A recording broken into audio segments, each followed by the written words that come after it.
हमारे आज के लेक्चर का टॉपिक है लोकतंत्र। लोकतंत्र या डेमोक्रेसी 20वीं सदी की सर्वाधिक लोकप्रिय अवधारणा या सबसे लोकप्रिय शासन व्यवस्था। लेकिन आइए देखते हैं कि सबसे पहले इस शासन व्यवस्था का वर्गीकरण किस रूप में किया गया। तो मैं आपको ले चलती हूँ प्रसिद्ध यूनानी राजनीतिक विचारक अरस्तु द्वारा किए गए शासन या संविधानों के वर्गीकरण की ओर। जैसा कि आप स्लाइड में देख सकते हैं कि अरिस्टोटल के द्वारा या अरस्तु के द्वारा दुनिया की सभी शासन व्यवस्थाओं को 3 प्रमुख भागों में बांटा गया।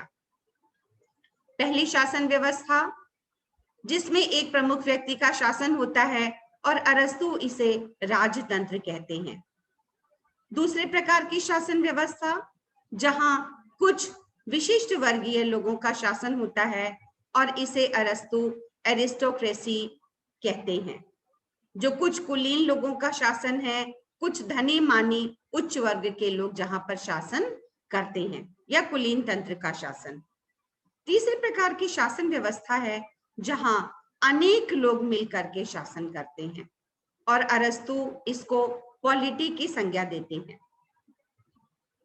इन्हीं शासन व्यवस्थाओं को जबकि ये अपने अच्छे रूप में होती हैं, जब इनके द्वारा लोगों के हित में शासन किया जाता है तो वे अपने शुद्ध रूप में रहते हैं। जहां पर कि मोनार्की जिसे कि अरस्तु ट्रू गवर्नमेंट या सच्ची सरकार कहते हैं। लेकिन जब मोनार्की का रूप बदल जाता है और एक राजा जनता का शोषण करने लगता है, जनता पर अत्याचार करने लगता है, तो वो शासन बदल जाता है टिरैनी में। टिरैनी यानी तानाशाही में, अधिनायकवाद में बदल जाता है। इसी प्रकार से कुछ लोगों का शासन जो एरिस्टोक्रेट है या एरिस्टोक्रेसी है, वही जब केवल कुछ लोगों के हितों में शासन करने लगता है तो वो अल्पतंत्र या ओलिगार्की बन जाता है। इसी प्रकार से पॉलिटी जो कि अनेक व्यक्तियों का शासन है, इसे अरस्तु पॉलिटी की संज्ञा देते हैं। लेकिन वही जब करप्ट हो जाता है तो उसे अरस्तु डेमोक्रेसी या लोकतंत्र कहते हैं। लेकिन बड़े आश्चर्य की बात है कि ये वर्गीकरण तो प्लेटो और अरस्तु इत्यादि के द्वारा बहुत वर्षों पूर्व किया गया था। अरस्तु ने जब ये वर्गीकरण किया तो उस बात से लेकर अब तक करीब 2500 साल से भी ज्यादा बीत चुके हैं। लेकिन वर्तमान समय में तो लोकतंत्र को सबसे लोकप्रिय शासन व्यवस्था माना जाता है। वही शासन व्यवस्था जिसे अरस्तु के द्वारा उतने उच्च स्थान पर नहीं रखा गया, वही आज 20वीं सदी और उससे भी आगे चलकर 21वीं सदी में लोगों के द्वारा सबसे अच्छी शासन व्यवस्था के रूप में स्वीकार किया जाता है। क्योंकि जब हम डेमोक्रेसी की बात करते हैं, जब हम प्रजातंत्र की बात करते हैं, जब हम लोकतंत्र का नाम लेते हैं तो उससे कुछ शब्द जुड़े हुए होते हैं। लोग, पीपल, उनके राइट्स या अधिकार, बहुमत, जहां बहुत सारे लोग मिल करके समाज के कल्याण के लिए शासन करते हैं। लोगों को वोटिंग के राइट्स होते हैं, वे अपनी सरकार को स्वयं चुन सकते हैं और लोगों को, व्यक्तियों को अपने अधिकार प्राप्त होते हैं, उनको स्वतंत्रता प्राप्त होती है। इन सब पर्यायवाची शब्दों के द्वारा ही डेमोक्रेसी को आजकल की सबसे अच्छी शासन व्यवस्था माना जाता है। तो आइए देखते हैं कि हम लोकतंत्र को आधुनिक समय में किस प्रकार से परिभाषित करते हैं।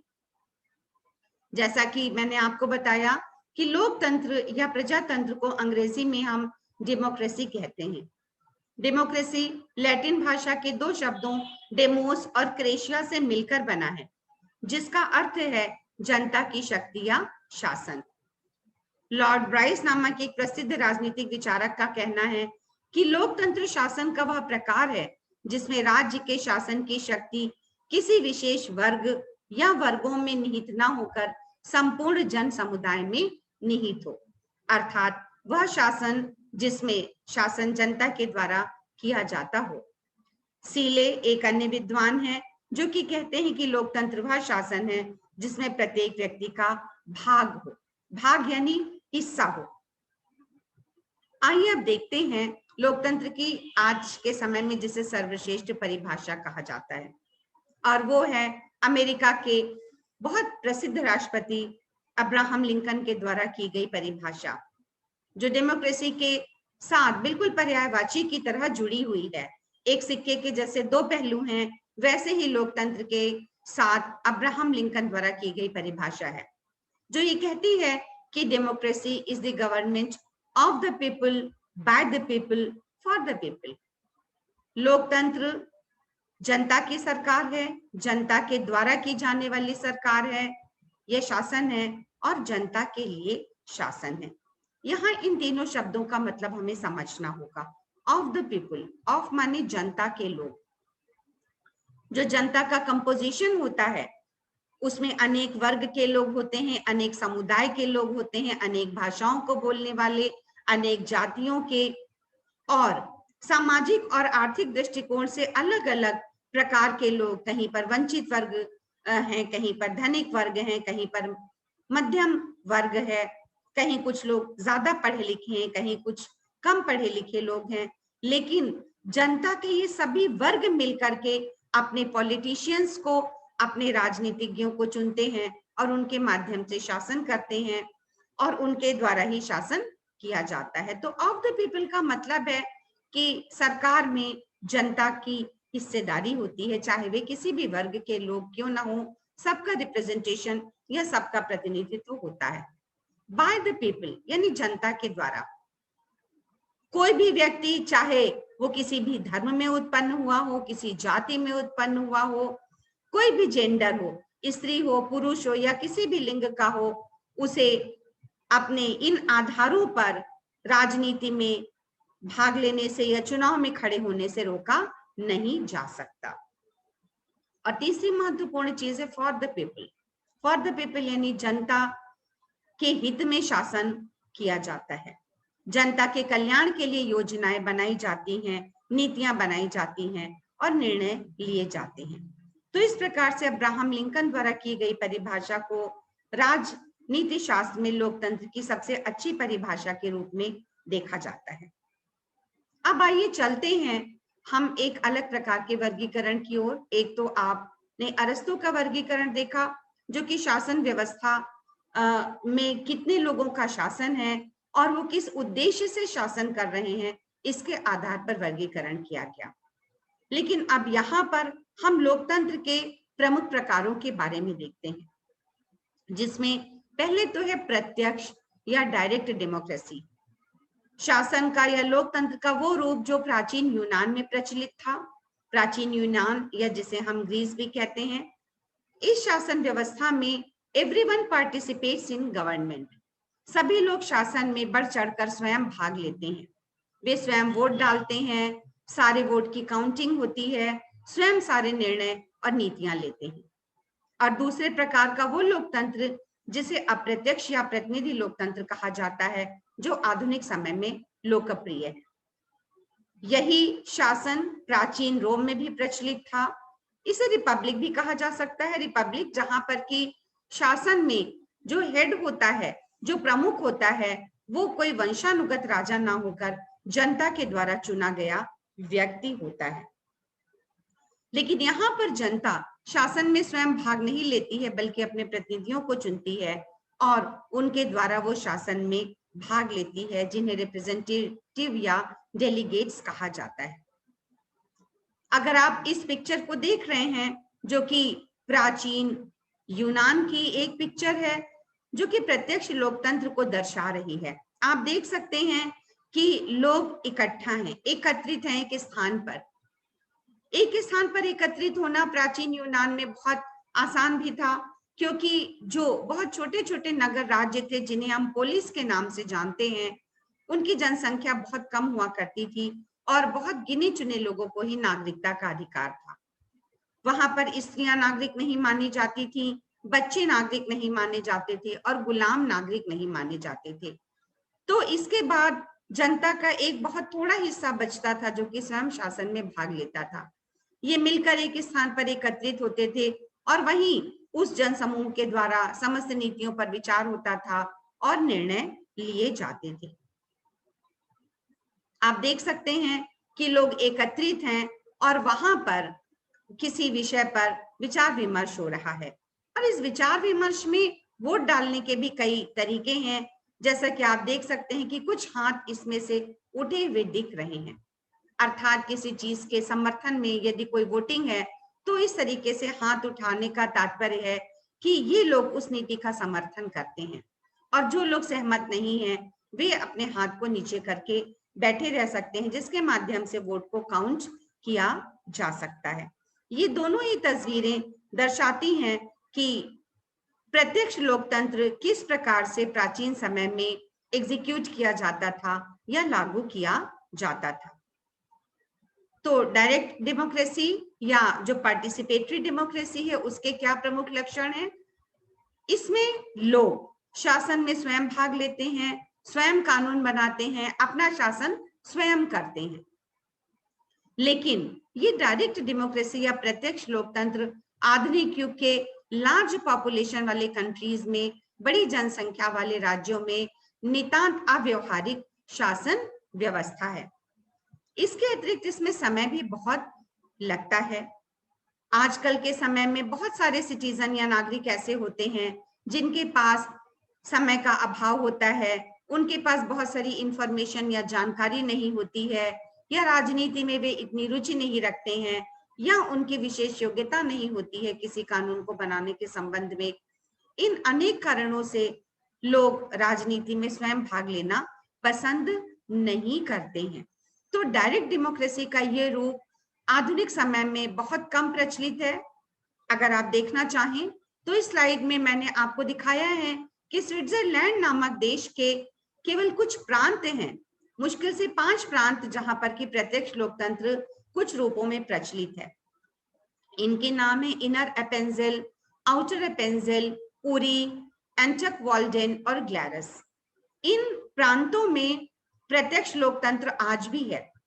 प्रत्यक्ष लोकतंत्र का तात्पर्य है कि यहाँ की जनता अपने इन प्रांतों की शासन व्यवस्था में स्वयं भाग लेती है, ये अपने प्रतिनिधियों को चुनती है, और यदि प्रतिनिधियों से प्रसन्न नहीं है तो वो उन्हें रिकॉल भी कर लेती है, उन्हें वापस बुला लेती है।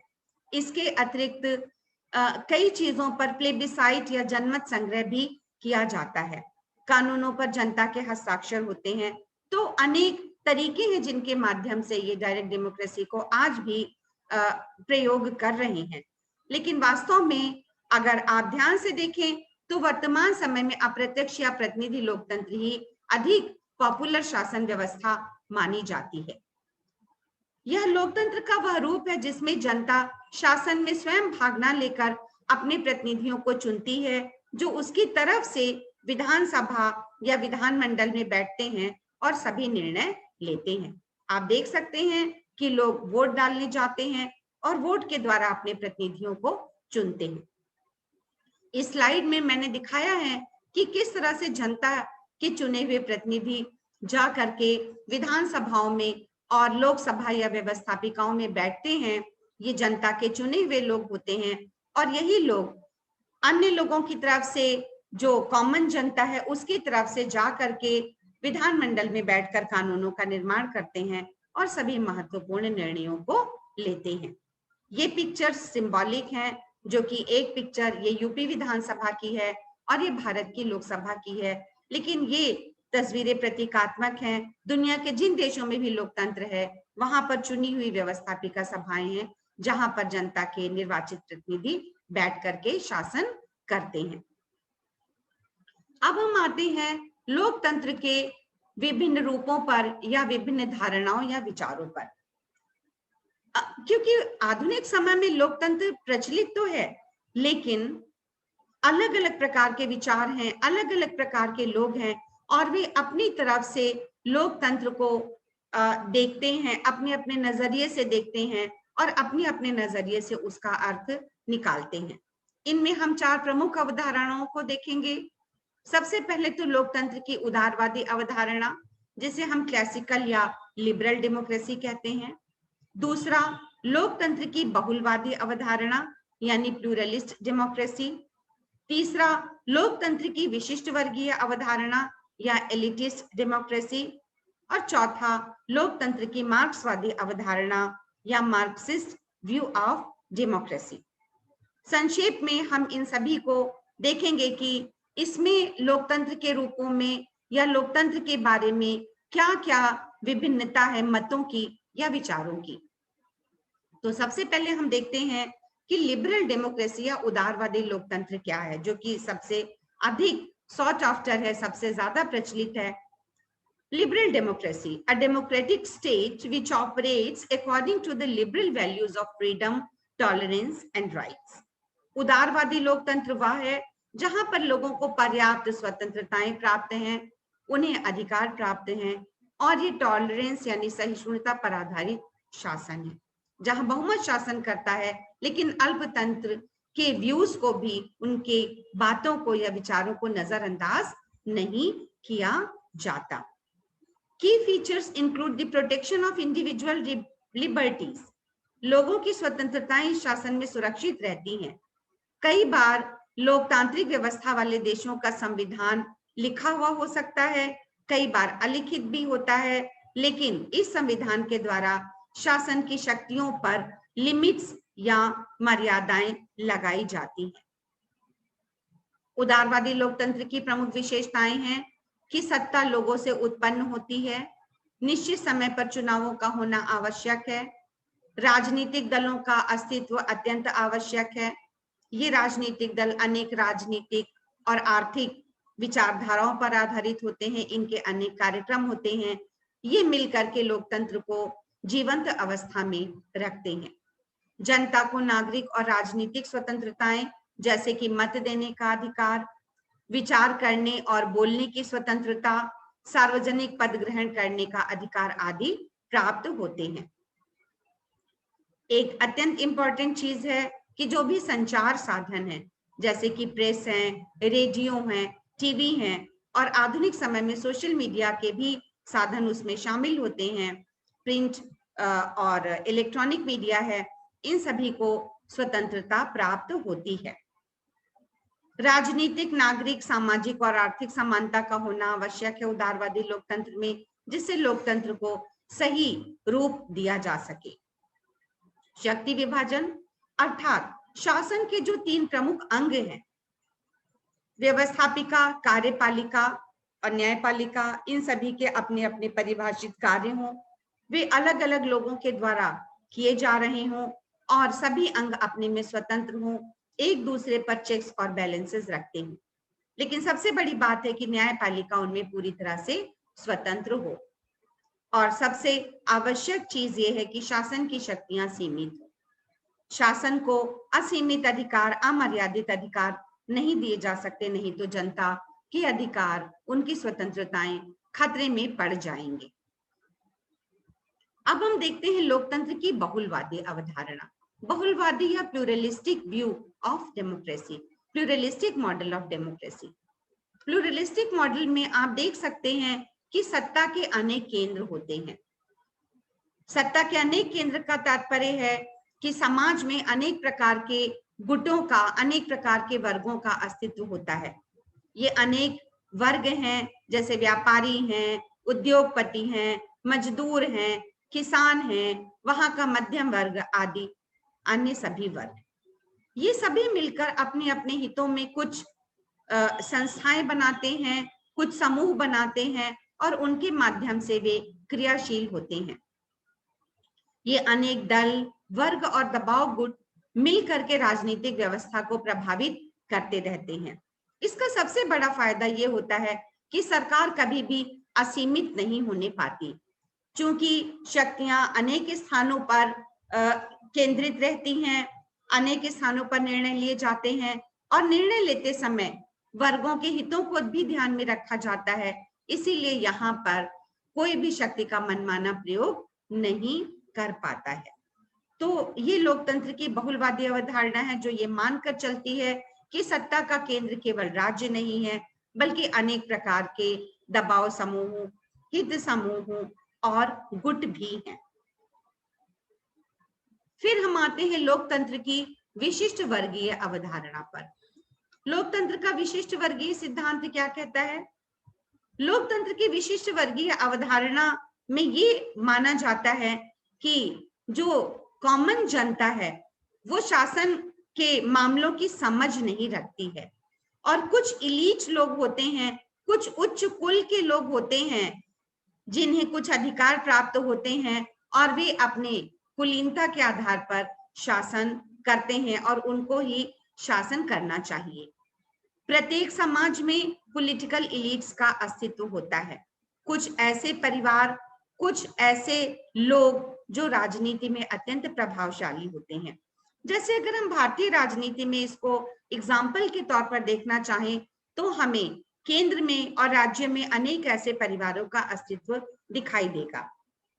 जैसे अगर हम केंद्र की राजनीति में देखें तो वहां पर गांधी परिवार का, नेहरू परिवार का अस्तित्व होना, या राज्यों की राजनीति में अनेक राज्यों में कुछ प्रभावी चेहरे हैं। जैसे उत्तर प्रदेश की राजनीति में मुलायम सिंह यादव जी का परिवार है जो कि राजनीति में बहुत ज्यादा प्रभावशाली है। बिहार में लालू प्रसाद यादव हैं, तो महाराष्ट्र में शरद पवार हैं या ठाकरे जी का परिवार है। ऐसे ही साउथ के अनेक स्टेट्स में अनेक परिवार हैं जो कि वहां की राजनीति में, लोकल राजनीति में अत्यंत प्रभावशाली हैं और केंद्र में भी बहुत महत्वपूर्ण भूमिका निभाते हैं। क्योंकि एलिटिस्ट सिद्धांत मानकर चलता है कि समाज में अनेक वर्ग होते हैं, लेकिन कुछ वर्ग ऐसे हैं जिन्हें शासन करने का अधिकार होता है। सबको शासन में भाग नहीं लेने दिया जा सकता। तो डेमोक्रेटिक तरीका यही है कि आम जनता को शासन से दूर रखा जाए और कुछ लोग मिल करके, क्योंकि यही लोग हैं जो कि शासन के मामलों की समझ रखते हैं। अशिक्षित जनता होती है, उसको कुछ भी शासन के बारे में पता नहीं होता। तो इस तरह से जो लीडरशिप है, जो नेतृत्व है, उसको निभाने के लिए कुछ लोग हैं जो कि शासन का कार्य करेंगे। और एलिटिस्ट व्यू में ये कहा जाता है कि government of the people and by the people is a mayor myth, केवल एक मिथक है, केवल एक झूठ है। वास्तव में कुछ इलीट या कुछ कुलीन वर्गीय लोगों का ही शासन होता है। अब हम आते हैं लोकतंत्र की मार्क्सवादी अवधारणा पर। यहाँ पर आप देख सकते हैं प्रसिद्ध जर्मन समाजशास्त्री और राजनीति शास्त्री कार्ल मार्क्स की तस्वीर, जिन्होंने दुनिया की राजनीतिक विचारधाराओं को बहुत अधिक प्रभावित किया। वैज्ञानिक समाजवाद के प्रणेता और दुनिया की धारा को बदलने का कार्य किया है कार्ल मार्क्स ने। कार्ल मार्क्स क्या सोचते हैं मार्क्सवादी लोकतंत्र के बारे में? उनके लोकतंत्र की अवधारणा को हम मार्क्सवादी लोकतंत्र की अवधारणा कह सकते हैं। कार्ल मार्क्स का कहना है कि समाज में केवल दो वर्गों का अस्तित्व होता है।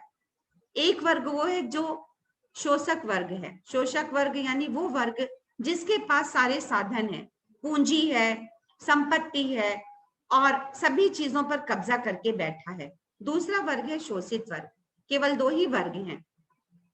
शोषित वर्ग वो है जो कि कड़ी मेहनत करता है लेकिन उसे कोई लाभ प्राप्त नहीं होते। लाभ प्राप्त होते हैं केवल पूंजीपति वर्ग को, बुर्जुआ वर्ग को। और समाज में जब तक वर्ग हैं और उनके बीच संघर्ष है तब तक सच्चा लोकतंत्र नहीं आ सकता। आप देख सकते हैं इस तस्वीर के माध्यम से जो कार्ल मार्क्स का वर्ग संघर्ष का सिद्धांत है वो ये मानकर चलता है कि जो रिच हैं और जो पुअर हैं, यानी जो धनी और निर्धन है, उनके बीच एक प्रकार का रस्साकशी का गेम होता है, जिनमें जो पूंजीपति वर्ग है वो हमेशा हर चीज पर कब्जा करके बैठा रहता है और जो कॉमन लोग हैं वो हमेशा धक्के खाते रहते हैं, हमेशा उनका शोषण होता रहता है।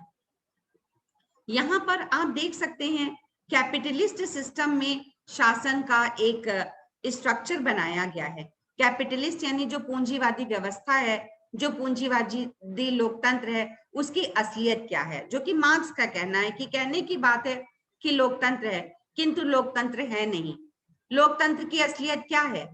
देखिए, सत्ता के सबसे ऊंचे शीर्ष पर यहाँ पर बैठे हुए हैं बड़े बड़े तानाशाह और सत्ता पर काबिज लोग। ये राजा महाराजा बड़े लोग हैं। ये क्या कहते हैं? वी रूल यू, हम तुम्हारे ऊपर शासन करते हैं। अब दूसरा वर्ग आ गया धार्मिक नेताओं का। वो क्या कहते हैं? We fool you. आप देख सकते हैं कि ये लोग धार्मिक विचारधाराओं का प्रोपेगेंडा करते हैं और इस तरह से जनता के ऊपर वे उन्हें बहकाने का काम भी करते हैं, ऐसा मार्क्स का कहना है।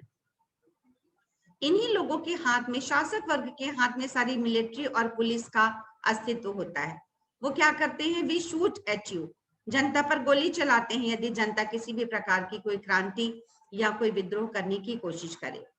फिर उसके बाद देखिए, ये समाज का कुलीन वर्ग है जो अच्छा अच्छा खाता है, पीता है, पार्टियां करता है और सारे लाभों को उठाता है।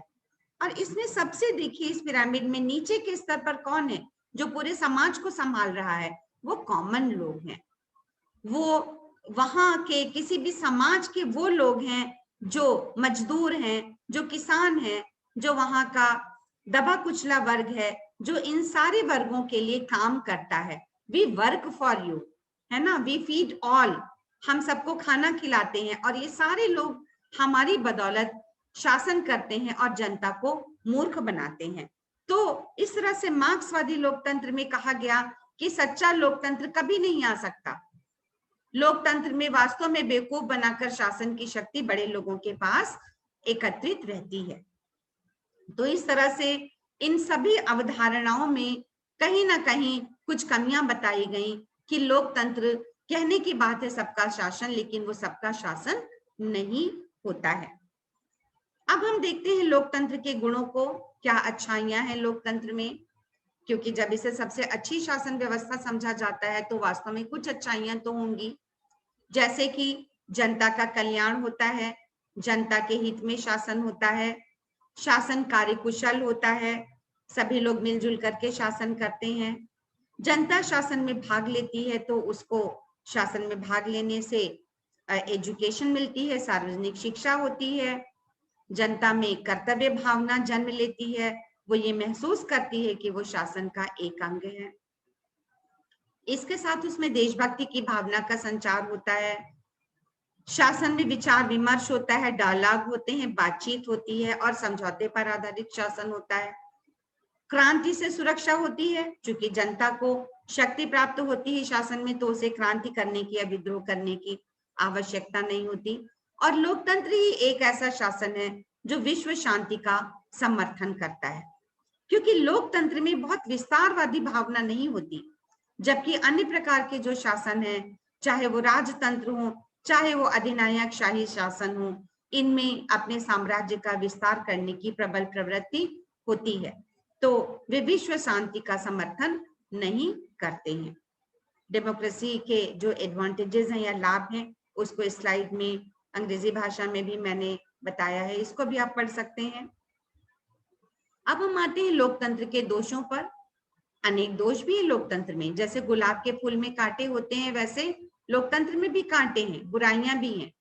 सबसे बड़ी बुराई है कि गुणों की अपेक्षा संख्या पर बल दिया जाता है, अर्थात प्रत्येक व्यक्ति को एक वोट प्राप्त होता है और उस वोट की वैल्यू बराबर होती है, चाहे एक गरीब व्यक्ति वोट डाले और चाहे अमीर व्यक्ति वोट डाले, तो संख्या ही गिनी जाती है, गुणों की अवहेलना की जाती है। और इसके कारण क्या होता है कि अज्ञानी और अयोग्य लोग हम पर शासन करने लगते हैं। शासन व्यवस्था भ्रष्टाचारी होती है, जनता के धन और समय का अपव्यय होता है, राजनीतिक दल मिलकर देश के माहौल को दूषित कर देते हैं, मतदाताओं की उदासीनता होती है, शासन अनुत्तरदायी हो जाता है, संकट काल में कमजोर रहता है, और इस प्रकार से लोकतंत्र में जो हम समानता की बात करते हैं वो केवल एक छलावा या मिथ होती है। आप देख सकते हैं disadvantages of democracy, it might allow misuse of public funds and time, instigates corruption, manipulation of people's power of voting, emphasis more on quality rather than quality, very long process in decision making, it may promote immoral practices during elections and misuse of bureaucracy by government. ये सब democracy के disadvantages हैं। अगर आप इन slides को देखेंगे तो आप लोकतंत्र की प्रमुख समस्याओं को शायद समझ सकें। आप देख सकते हैं कि लोकतंत्र विचार विमर्श पर आधारित शासन है, यानी सबको अपनी बात कहने का अधिकार है। तो प्रॉब्लम क्या आती है, हर व्यक्ति अपनी दिशा में राजनीति को और समाज को ले जाना चाहता है। आप देख सकते हैं कि नाव के माध्यम से दिखाया जा रहा है कि एक व्यक्ति एक तरफ पतवार चला रहा है, दूसरा व्यक्ति दूसरी तरफ पतवार चला रहा है। सभी अपनी अपनी बातों को कह रहे हैं और कोई किसी दूसरे की बातों को सुनने के लिए तैयार नहीं। बहुत प्रसिद्ध एक शेर है, हम तो डूबेंगे सनम तुमको भी ले डूबेंगे। यानी अपनी बात कहना, दूसरे के विचारों को ना सुनना, अपने ही विचार को राजनीतिक दलों के द्वारा और गुटों के द्वारा एक दूसरे पर लादा जाना और कोई कंसेंसस का रास्ता ना निकाल पाना, ये एक ऐसा दुर्गुण है लोकतंत्र में जो उसको समाप्ति की ओर भी ले जाता है। अब एक बहुत बड़ी समस्या है लोकतंत्र में मनी के मिसयूज की, धन बल की, क्योंकि आपने देखा कि सभी व्यक्ति को वोट डालने का अधिकार है।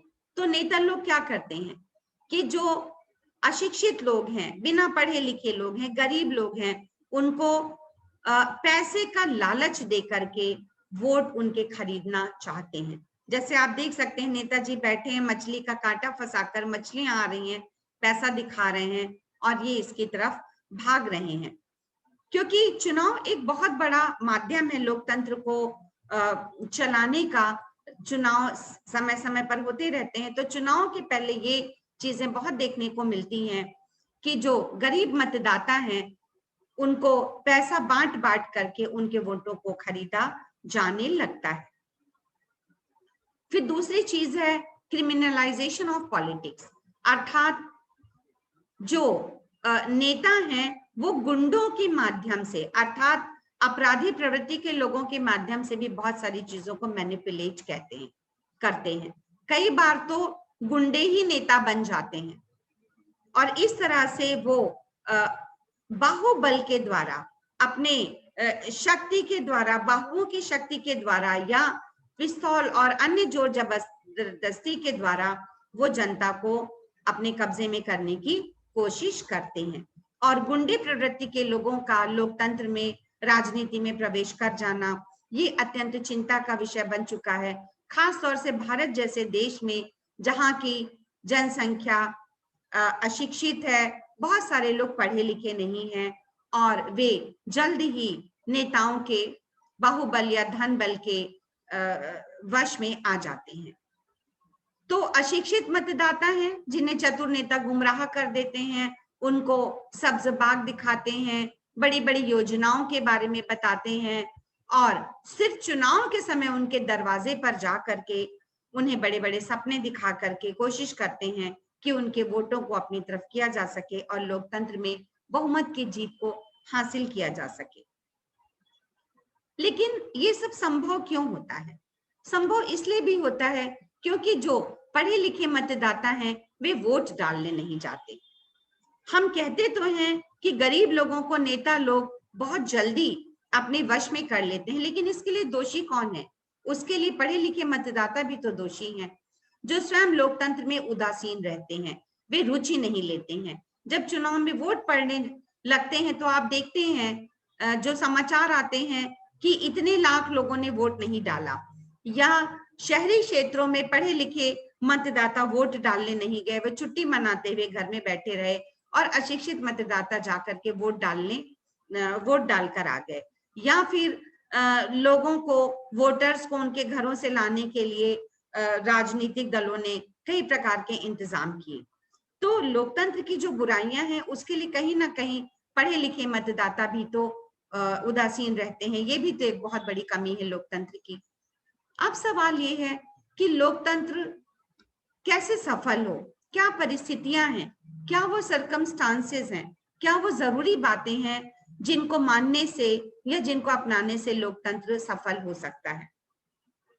सबसे पहले तो जनता को जागरूक और शिक्षित होना चाहिए, विजिलेंट होना चाहिए, क्योंकि ये जनता का स्वयं का शासन है, उनको स्वयं शासन में पार्टिसिपेट करना है, स्वयं भाग लेना है, इसलिए उनका जानकार होना, शासन में इंटरेस्ट लेना, शासन में अपनी इच्छा को दर्शाना बेहद आवश्यक है। नागरिक स्वतंत्रताएं होनी चाहिए, जिन स्वतंत्रताओं के बारे में हमने बात की, मत देने की स्वतंत्रता, सार्वजनिक पदों पर चुने जाने की स्वतंत्रता, किसी भी पद के लिए खड़े होने की स्वतंत्रता, बोलने की स्वतंत्रता, भाषण की स्वतंत्रता, अनेक प्रकार के समूहों को बनाने की स्वतंत्रता, प्रेस की स्वतंत्रताएं, ये सारी चीजें बहुत आवश्यक है। आर्थिक समानता का होना समाज में बहुत जरूरी है। अगर समाज में गरीबों और अमीरों के बीच बहुत अधिक खाई है तो लोकतंत्र कभी भी सफल नहीं हो सकता। हमेशा ही जो पढ़े लिखे लोग हैं उनको चतुर नेता गुमराह करते रहेंगे, उनको धन का लालच दिखा करके अपनी तरफ उनके वोट लेते रहेंगे। फिर राजनीतिक दलों में स्वस्थ प्रतिस्पर्धा का होना, उनको स्वस्थ राजनीतिक और आर्थिक आधारों पर निर्माण होना उनका, ये सब बहुत आवश्यक है। योग्य जनप्रतिनिधियों का होना, यानी जो नेतृत्व है उसका कुशल होना, ये भी अत्यंत आवश्यक है। और सबसे जरूरी चीज है नागरिकों की चरित्रशीलता और नैतिकता, क्योंकि लोकतंत्र तो जनता का शासन है। यदि नागरिकों का चरित्र अच्छा नहीं है, वे बहुत जल्दी बहकावे में आ जाते हैं, भ्रष्टाचारी हैं, तो लोकतंत्र कैसे सफल होगा? क्योंकि ये तो जनता का स्वयं का शासन है। यहाँ पर हमारी नैतिक चरित्र का अत्यंत उच्च कोटि का होना बहुत मायने रखता है, क्योंकि लोकतंत्र आधारित होता है परंपराओं पर, और वो परंपराएं कब मानी जाएंगी? जबकि जनता स्वयं उन परंपराओं का ध्यान रखेगी।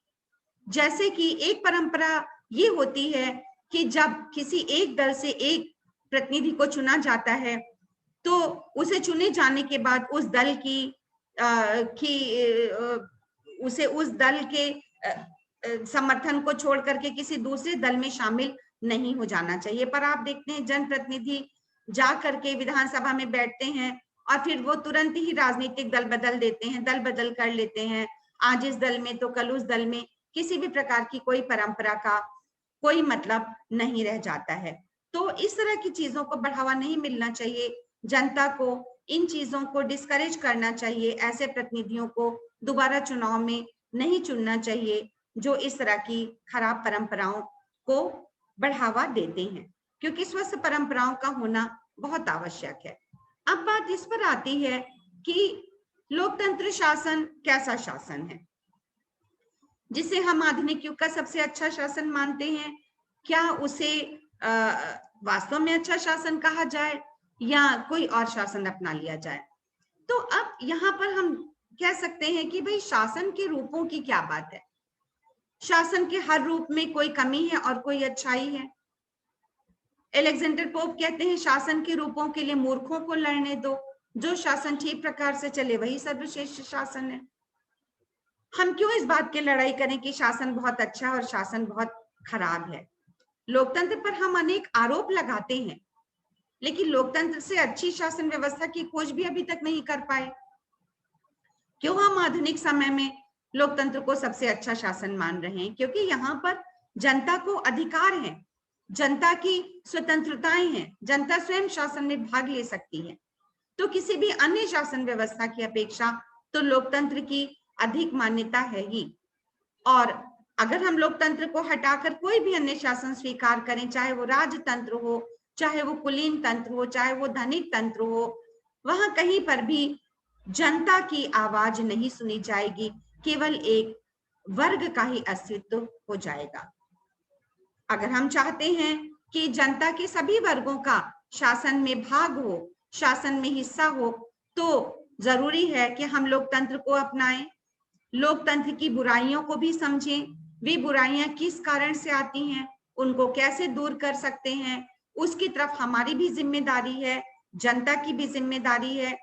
क्योंकि हमें लोकतंत्र को डिस्कोर्स के स्तर तक ले जाना है, विचार विमर्श के स्तर तक ले जाना है, उसमें अपनी भूमिका को समझना है, तभी हम इसे एक सर्वश्रेष्ठ शासन बना सकते हैं। और इसी के साथ मैं अपना लेक्चर यहीं पर समाप्त करती हूँ, ये मान करके कि लोकतंत्र शासन के बारे में उनके प्रमुख जो इंग्रेडिएंट्स हैं, लोकतंत्र शासन कहाँ से प्रारंभ होता है, उसकी क्या विशेषताएं हैं, उसकी क्या अच्छाइयां हैं और क्या बुराइयां हैं, इत्यादि बातों पर मैं प्रकाश डाल सकी और आपको ये चीजें क्लियर हो सकी।